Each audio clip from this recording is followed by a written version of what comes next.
Hello. Before we start today's episode, if you would like a condensed version of what I'm talking about in this podcast, go ahead and subscribe to the Perfectionist Guide. You can read the entire thing in 3 minutes or less. To access this, go to CourtneyLoveGavin.com/newsletter.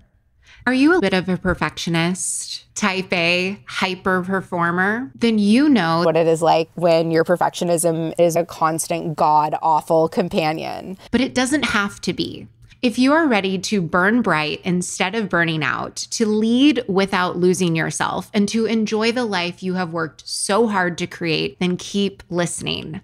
I'm your host, America's leader on rewiring perfectionism, CLG, and this is Perfectionism Rewired, the podcast. Welcome to Perfectionism Rewired. Today we are talking about when medical gaslighting happens to perfectionists. It's not all in your head, and you deserve a heck of a lot better than being sent out to pasture in perfectionism recovery. This episode is part of an ongoing mini series on the Perfectionism Rewired podcast, all about self-advocacy for perfectionists through the lens of partnering with the best practitioner for you, the perfectionist. Notice the word partner, because for perfectionistic people in particular, there is a large amount of compliance that has led to you being in the situation that you're in right now, where like what worked stopped working, and deferring to an external authority, especially when it comes to someone wearing a white coat. For some of you, you've deferred to external authorities your whole life. When you're born, you defer to the external authority of your parents or your caregivers or the adults. Then it's like we're taught that it's our teachers as an external authority. Then it's like policemen, the lawmakers, an external authority. If you went to university, it's your professors, it's the dean that's an external authority. Then when you're in the workplace, it's your boss that's an external authority. For a lot of perfectionists in particular, sometimes it's your partner, your external authority. Like, I gotta check with my husband. You know that you're deferring to an external authority if you are looking for permission or approval. That's just like a cheat code for you right there. Deferring to an external authority is part of the equation of what perpetuates medical gaslighting. Medical gaslighting almost universally happens with women, trans, non-binary, and people of color, and is extensively documented. What happens is your symptoms, tiny and mighty, big and small, are misdiagnosed, minimized, or totally dismissed by medical professionals. And that includes your psychiatrist, your psychologist, your psychotherapist, and your counselor.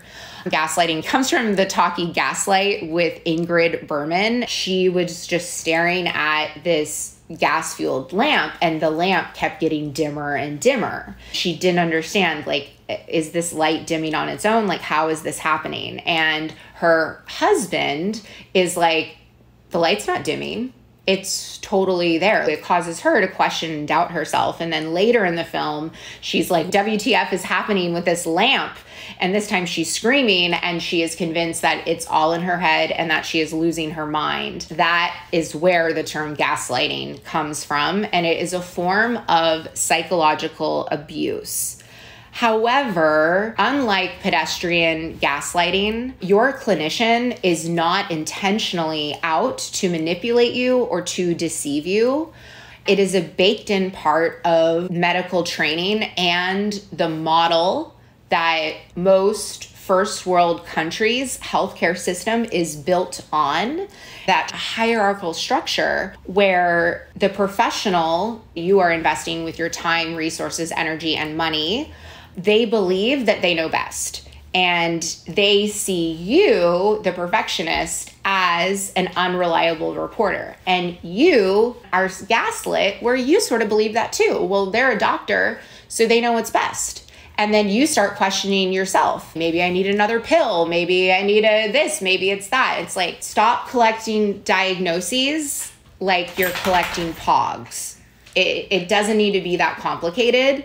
With medical gaslighting, you begin to think to yourself, Surely all these doctors can't be wrong. And in order for you to understand how medical gaslighting exists, first, we need to understand the field of health and wellness in most first world countries. In the world of healthcare, there are two main frameworks for addressing your care. Number one is the illness framework. This is also called a pathology-centered model, a treatment model, or a biomedical model. Inside the illness framework, the goal or the modus operandi is to figure out what's wrong with you as quickly as possible so that it can suppress its symptoms as quickly as possible. Guess who pays for this? The billion-dollar pharmaceutical and healthcare industry. That's where this comes from. This is a really big eye-opening episode for you. This is in the Hall of Fame episodes. Their goal is like, let's figure out what's wrong with you ASAP so that it can suppress its symptoms ASAP. It's almost like, if you think about it like an assembly line, we just want to get the numbers. We just need to get as many people in and out of here as possible. It is built on the foundation of atomism. Atomism, in the medical, the health and wellness sense, it is the idea that the source of what's wrong with you can be traced down to one singular thing. There's one cause. There's one reason. If you're looking for one cause, you're not going to be able to find the answer. It's like if I went to Foot Locker looking to buy a waterbed. Maybe they have one in the back, and that would be an interesting story, but it's like you're never going to find a waterbed if you just continue to go to Foot Lockers. It's a shoe store. Now, the second framework is the wellness framework. Wellness frameworks are based on holism. It looks like holism, but it's Holism. I've mentioned it many, many times on Perfectionism Rewired. Holistic care, holism, sees you are as unique as your fingerprint and a multifaceted human where every aspect of you, like your social environment, your work life, your lived experience, it is all viewed as interconnected within an indivisible whole. It's like why I use the term person instead of body. You are a person. You have all of these different facets of you that make you who you are. When you approach your perfectionism holistically, you're not going to try and find one wrong thing and fix it. We don't do that. Instead, what you're doing is you are strengthening each part of yourself so that you can become healthier overall. That is what we operate on here at Perfectionist Solutions. It allows you to receive the care that you actually need, and I'm not forced to make cuts on the quality you are provided due to health insurance, like confines. So illness frameworks, their goal is to figure out what's wrong with you as quickly as possible. And it's built on the idea that the source of what's wrong with you can be traced down to one singular thing. Illness frameworks, they are fantastic for measles and typhoid fever and malaria, where that is the best course of action for malaria and typhoid fever. We want to figure out what's wrong. We want to treat you as fast as possible because we don't want this crap to spread. But it's what leads to medical gaslighting because illness frameworks are not compatible with perfectionism or any of your perfectionistic tendencies, because you have to be dysfunctional. Like it's invisible until it escalates into a dysfunctional state. You have to have a quote unquote disorder in order for illness framework to say, oh, okay, yeah, we will help you. Which for most of us as perfectionists, that never happens. We never get to that state, because we are overfunctioning type A overachievers. So we're not going to not shower for a month. We're not going to live in squalor. Yeah, we might have like some breakdowns or whatever, but for the most part, we're high functioning. When you are a high functioning individual, you do start to think that it's all in your head, because under the illness model, clinicians, they don't seek to understand you first. They are seeking to diagnose you, which is another way of, it's a fancy way of saying label you. They're just looking to label you and put you in a box, so then they don't need to think about it anymore. It's like, okay, job done. here's how you know that this might be occurring for you. Instead of your clinician, your counselor, your psychotherapist, your psychiatrist, instead of them saying, hey, let's figure out what's happening here and like give it time, they will probably say and start out with, let's figure out what's wrong with you. They might not overtly say that, but this elemental pathologizing, it is embedded in health and wellness. And it makes it so that we as perfectionists are like hyper vigilant and over indexed on reactive approaches. Like having to wait until you have patterned, reoccurring, crippling dysfunction, and then they try and suppress its symptoms. They give you a pill. Pills don't give you skills. Pills are a great support. Pills don't solve it. When it is perfectionism and perfectionistic qualities, it just suppresses your symptoms. Putting you out to pasture in perfectionism recovery, instead of teaching you how to read, you just don't read. You just don't read, honey. You just go over there, okay? Just go into perfectionism recovery. Like, it's asinine. It's an insult to your enormous capacity for change. This reactive instead of proactive model of illness, it's basically like saying you need to have HIV before you're allowed to use protection. It's like, what? No. You do it first. So you prevent. They don't do preventative care. They don't do that. They're focused on the dysfunctional iterations of every psychological experience.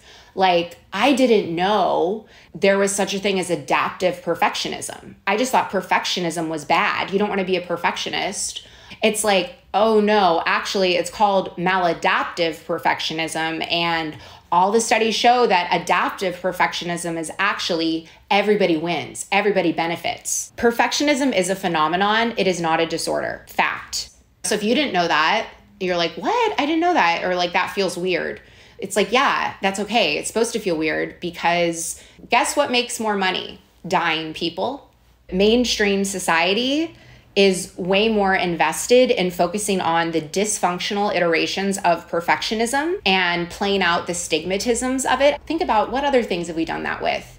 The LGBTQA population, BIPOC, women. Menopause used to be called hysteria. It's ridiculous. And by you just listening to this episode, and I invite you to share it with a friend, we can change this. Medical gaslighting occurs, and especially with all the dysfunctional iterations of perfectionism, because the healthcare industry is built, and specifically mental health industry is built on an illness model. If you've ever thought maybe it's all in your head, whether it's how much the sound of your partner's chewing bothers you, or maybe it's just stress, maybe it's anxiety, you know that this is you if you are taking 5 steps forward, 3 steps back, and you have contemplated, maybe I do just need to take more medication. It is heartbreaking. Maybe you have suicide ideation. I can't live this way anymore. It is so painful and it is so hard.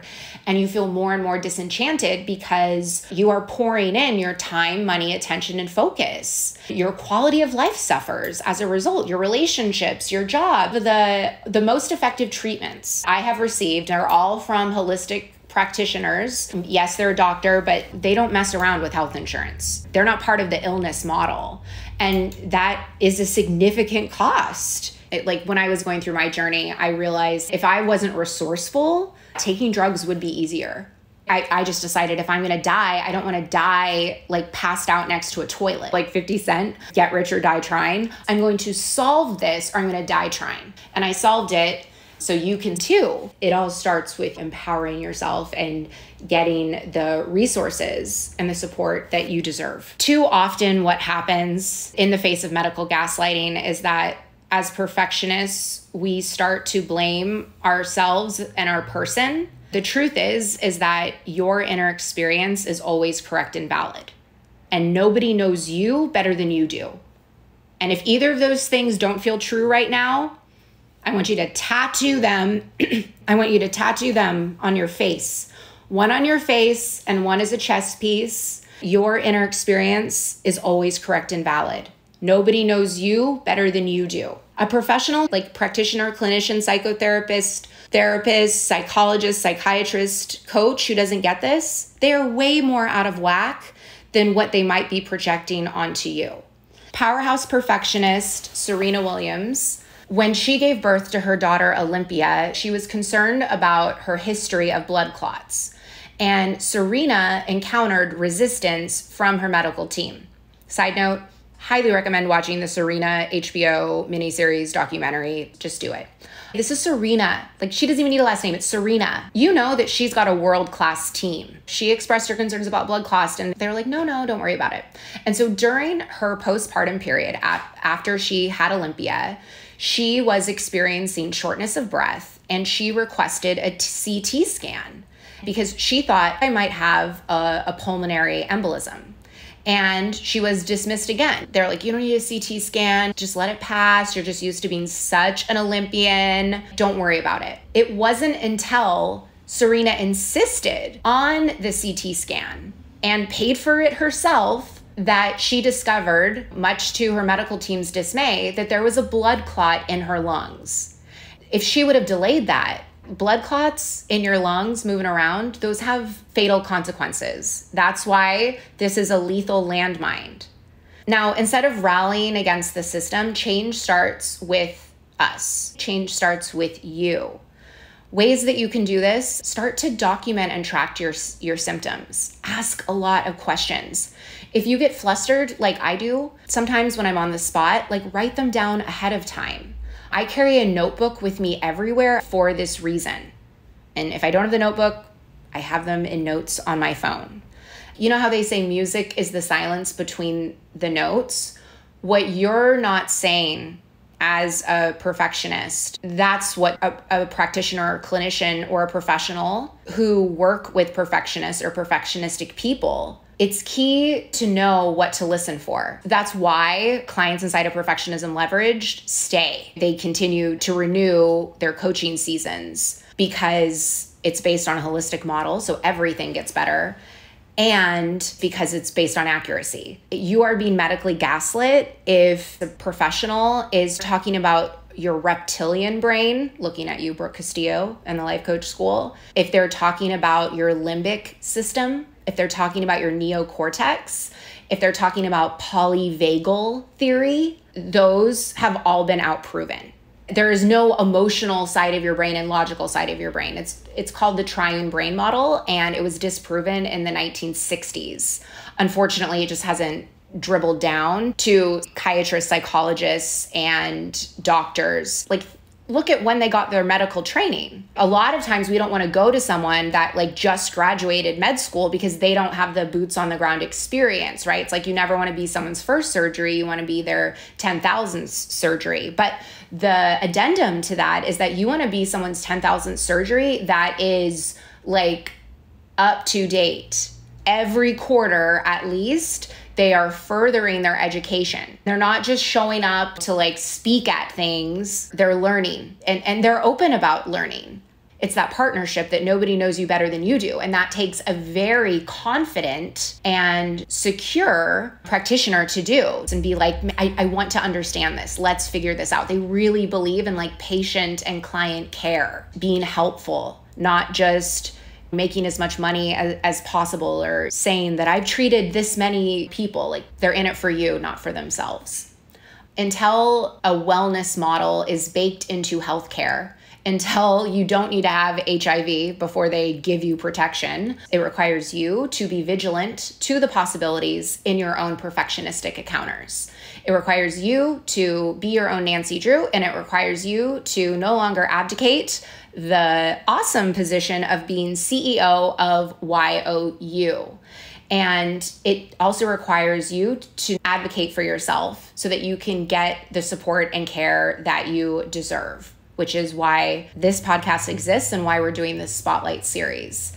Be curious. And if you don't want to be curious, then go partner with a professional that is curious and that is willing to do that. Sometimes newer clients will be I know this might not have anything to do with perfectionism, but it's no, we operate on the holistic models, and how you do one thing is how you do everything. It's called neural pathways. Clients that are local to me, when they're having trouble with something, it's okay, we'll do the session at their house. If it's organizing the garage or like letting go of things and stuff like that, I will do that. If it's like helping them prepare for an interview, thinking about the clothing that they're wearing, as long as you stay in an illness, reactive, fragmented, atomistic framework, healthcare model number one, you will not take a single step forward. And as long as we stay in an illness, reactive, fragmented framework, we will never take a single step forward. Instead of putting yourself in the victim triangle and being like, oh, the villain, the healthcare systems, you empower yourself and you're like, one person can make a difference. The way that you can do that is by starting with yourself and advocating for yourself and getting yourself the support that you deserve. If you think that I might be that person for you, I operate on model number 2. Everything that I do is built on a model of agency, and it is empowering, it is mutual, it is intersectional, and it is non-hierarchical, it is inclusive, it is safe, and it is transparent and direct, obviously, because it's me. Medical gaslighting is one of the most pernicious, for any of my Real Housewives fans, it's one of the most pernicious forms of gaslighting. Steps that you can take to advocate for yourself in order to reduce the risk of medical gaslighting. Make sure that the conclusions that they're giving you are based on facts, current facts. Ask them for their receipts. Citing your sources, if they're legit, especially doctors. All of us in academia, we spend so much time in school. I'm like, I could do a bibliography with my eyes closed. So make sure that the conclusions that they're giving you are based in facts, not assumptions. And also know that facts, even case studies, it's still not individual to you. With a diagnosis, never accept a result that doesn't clearly acknowledge all of your symptoms. See someone else, and if you're not receiving the ideal care, have a conversation with them about it. Have a practitioner that's willing to have a candid conversation with you. I tell all clients inside Perfectionism Leverage, here we don't do resentment. Here, you give me feedback in real time. If something doesn't land for you, tell me. If you don't like something, let's talk about it. If you want to quit fighting against yourself forever, if you want your perfectionism to be solved, and you think that I might be the person to do that with, reach out to me today, right now. Do it. You can do that by going to CourtneyLoveGavin.com and inquiring. In the next couple of episodes, you're going to hear about more ways you can advocate for yourself, and we're going to dive deeper into what are red flags to be looking for when you are prospecting a potential practitioner to partner with. And also, if you are currently working with a practitioner, all of the red flags, subtle, nuanced ways you can spot whether or not they are actually someone that is equipped to help you with your perfectionistic tendencies. So you are no longer being medically gaslit, and you are no longer on a sinking ship.